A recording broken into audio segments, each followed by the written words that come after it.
Isang araw sa Paris, nagulantang ang mga mamamayan dito nang mabalitaan ang kakilakilabot na krimen sa isang babaeng estudyante ng Sorbonne. Hindi lang siya pinaslang, kundi chinapchap at kinain pa. Ang suspect sa krimeng ito ay isang Japanese student sa Paris na nagngangalang Issei Sagawa. Si Issei Sagawa ay pinanganak noong April 26, 1949.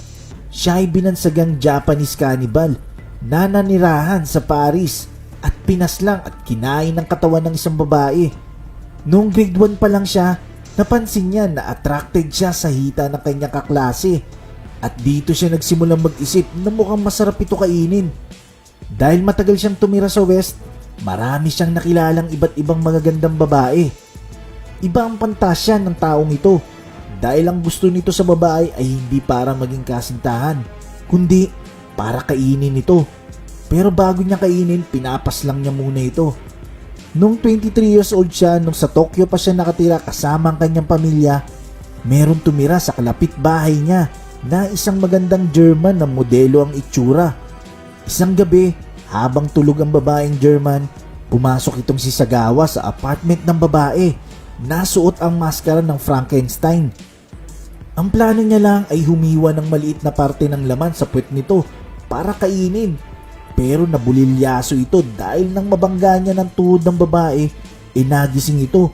Nang magising ang babae, sumigaw ito.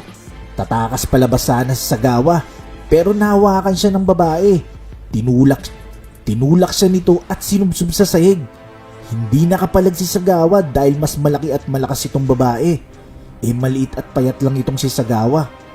Hinuli ng mga pulis at kinasuhan ng attempted rape itong si Sagawa. Di niya inamin sa otoridad that time ang tunay niyang intensyon. Kalaunan, nakalaya rin ito dahil mapera at maimpluwensya ang kanyang ama. Noong 1977, 27 years old siya nang manirahan siya sa Paris para ipagpatuloy ang PhD in Literature sa Sorbonne na isang public research university sa Paris. Ayon sa kanya, mula nung nanirahan siya sa Paris, halos gabi-gabi siyang kumukuha ng prostitute at balak niya itong barilin, pero tuwing gagawin niya ito, naninigas ang daliri niya at hindi niya makalabit ang gantilyo. Noong 1981, si Sagawa ay 32 years old na. Inimbitahan niya ang kanyang kaklase na si Rennie Hartevelt para sa isang dinner sa kanyang apartment para magpatulong sa pag-translate ng poetry na assignment nila sa school. Pumayag naman itong kaklase niya. Ang plano ni Sagawa kay Rennie ay paslangin at kainin ito dahil nakitaan niya ito ng kagandahan at may malusog na pangangatawan na hindi niya nakita sa sarili niya.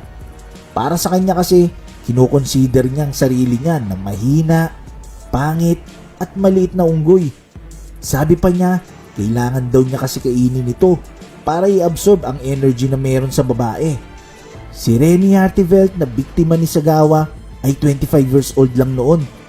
Nang makarating na siya sa apartment na tinutuluyan ni Sagawa, umupo na si Rennie sa desk nito at nagsimula na niya itong basahin itong poetry. Habang binabasa, nasa likuran lang itong si Sagawa, nakikinig habang hawak na ang kanyang rifle. Habang patuloy na binabasa ni Rennie ang poetry, maya-maya ay pinutok na ni Sagawa ang rifle nito sa leeg ni Rennie. Nang may putok na niya ito, dito na niya isinagawa ang kanyang plano. Ginahasa niya muna ito. Hindi niya makain ang balat nito dahil hindi raw matalas ang ngipin niya. So iniwan niya muna ang bangkay nito sa apartment at bumili ng kutsilyo na pangkatay ng karne. Kinain ni Sagawa halos ang buong dibdib at mukha ng babae. Ang ibang parte ay inilagay niya sa kanyang ref. Kinuhaan niya rin ng litrato ang ginagawa niyang pagkain dito.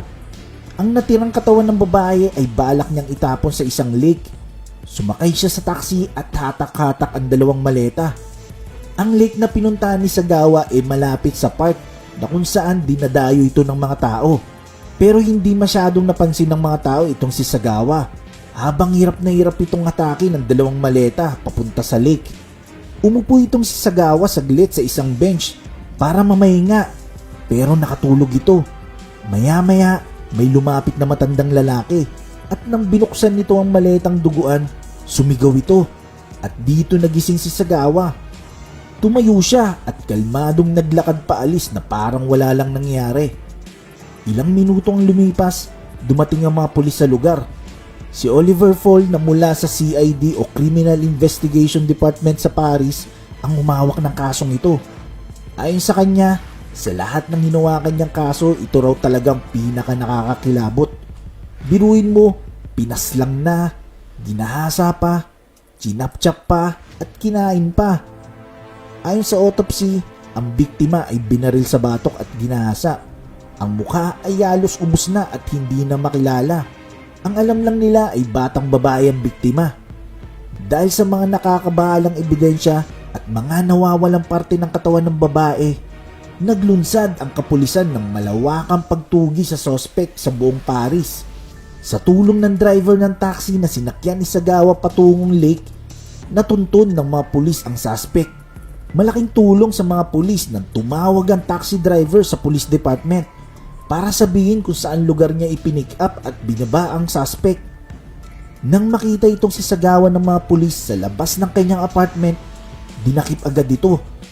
Nang interviewin siya ng mga pulis, wala siyang pagdadalawang isip na aminin ang lahat ng krimen na ginawa niya. Kinuwento niya ang buong detalye ng buong pagpaslang at paano niya ito kinain. Natugma naman sa mga nakalap na ebidensya ng pulis. Nang pinasok ng mga pulis ang apartment ni Sagawa, nakita rito ang mga larawan na kinunan ni Sagawa habang kinakain niya ang babae.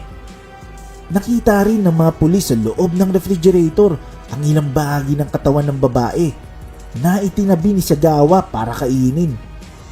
Nakita rin sa lamesa ang plato na may tira-tira pang laman ng biktima. Kaya ng taong yon, kumalat sa buong mundo at sa mga pahayagan na merong nakatirang Japanese cannibal sa Paris. Dahil sa napakayaman ng tatay ni Sagawa, nagpadala ito ng magaling at mamahaling abogado para sa kanyang depensa. Kalaunan, napagdesisyonan ng French judge na ang suspect ay wala sa tamang katinuan at pag-iisip at hindi fit para mag-trial. Kaya, in-order na lang ng judge na ipadala ito sa mental institution sa Japan. Ang ginawang pagpaslang ni Sagawa ay nabalitaan ng buong Japan dahil hindi natuloy ang mga charges laban sa kanya sa France. Tapos ang mga documents sa French court na selyado ay hindi naman nirelease sa Japanese authorities. Hindi nakulong si Sagawa sa Japan nung na-deport siya.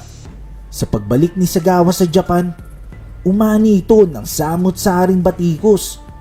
Dahil dito, ang kapatid niyang lalaki ay nagkasakit. Na-develop sa kanyang katawan ang stress-related asthma. Ang ama naman niya ay napilitang mag-resign sa pinagtatrabahuan nito, habang ang kanyang ina ay nagpakamatay naman dahil sa kahihiyan. Ngayon, namumuhay si Sagawa sa Tokyo, Japan sa isang apartment na malayang malaya, nagamit ang ibang pangalan. May isinulat pa nga itong libro na naglalaman kung paano niya pinaslang at kinain si Rene Haltevelt. Ang nakakagulat pa rito, ang librong sinulat niya ay tinangkilik ng mga mamamayan ng Japan at sold out ito. Dahil dito, naging kilala siya at madalas imbitahan sa mga conference, talk shows. Sa madaling salita, naging instant celebrity itong si Sagawa sa Japan at tuloy-tuloy ang naging exposure niya sa Japanese television. Sa interview, sabi niya, sising-sisi siya sa mga nangyari. Nawala na ang pagdanasa niya sa Western beauties dahil para sa kanya, ang mga babaeng Japanese ang pinakamaganda sa buong mundo sa mga mata niya ngayon. Inamin ni Sagawa sa interview na hindi pa siya magaling. Yung pagnanasa niya sa pagkain ng laman ng tao ay di pa rin nawawala sa kanya. Pero hanggat maaari, ayaw na raw niya subukan ulit itong gawin.